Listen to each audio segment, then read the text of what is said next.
All right, and in the far corner, we've assembled an amazing group of gentlemen here with great perspective, on-the-ground intelligence, very active in the social community and the new generation of car collectors. In the middle, we have Dan Stoner. Dan is the founder and publisher of The Auto Culture, and it's with this background of new generation he has been recruited by Hemmings Motor News as their director of new marketing. We all know Hemmings and appreciate it. He's got a big job ahead of him. I gotta go. You're already late. I think a complete polar opposite. We talk about supercars and modern collectibles, and Dan, I was shocked to see this colorful addition, and I think you brought a prop along that might support your reasoning here. I think it might round out everyone's perspective. What is with, like, we call it melees, the lowrider era? Melees, yeah. Melees. And by now you can probably tell I've sort of focused more on American iron, but this sort of gets into American vinyl. And American vinyl wasn't really in very good condition back then. But these things are accessible. They're cheap, relatively speaking, and you don't see many of them. And I got into a conversation with a guy who was 30-ish, and he said, we were talking about old trucks, and he said, "Oh, I got an old truck." I said, "Yeah, me too." I said, "Mine's not that old." He goes, "What's yours?" I go, "74 F350." I said, "What's yours?" He's like, "92 F150."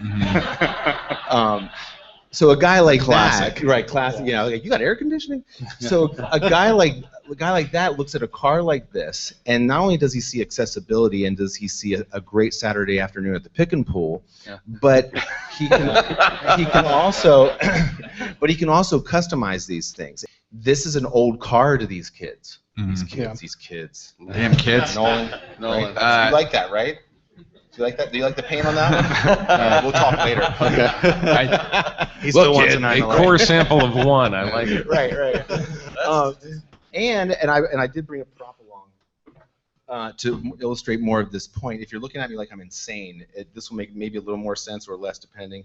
But when we're talking about props and we're talking about what motivates this generation, especially the younger end of the scale of the millennials, if you want to say it that way, is a skateboard deck.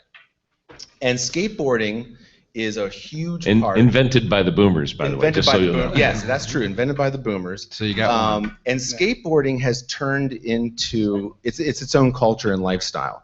And a lot of this generation, especially on the younger scale of it, is growing up with skateboarding. And skateboarding is not only is it a sport, but it's a sort of a personal expression of art and everything else. So in this case, and if you see this one here, this is a great example. This is a skateboarder named Scott Bourne, who's a professional skater. He's actually sponsored by Dickies, if you can believe it or not, Dickies Workwear. He's got this skateboard deck that was designed by an underground artist by the name of Jeremy Fish. And if you see what he's got here, it says "Born to Run," the play on his last name. This is a collectible now. This deck alone goes for about $250. Brand new, it was $30.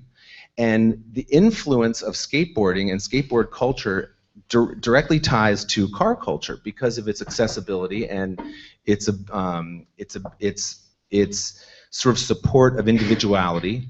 In a lot of ways, that's hot rodding and car culture as well. So a lot of these kids are coming to cars through skateboarding, and skateboarding as an industry has adopted cars and motorcycles, and they've really gotten into that, especially the older end of the scale of the millennials and Gen X, especially the Gen X crowd. So when you see a car like that, the guy who built that car was influenced just as much by skateboarding as a culture as he was by his dad and the movies he had seen and the cars that he sort of grew up with.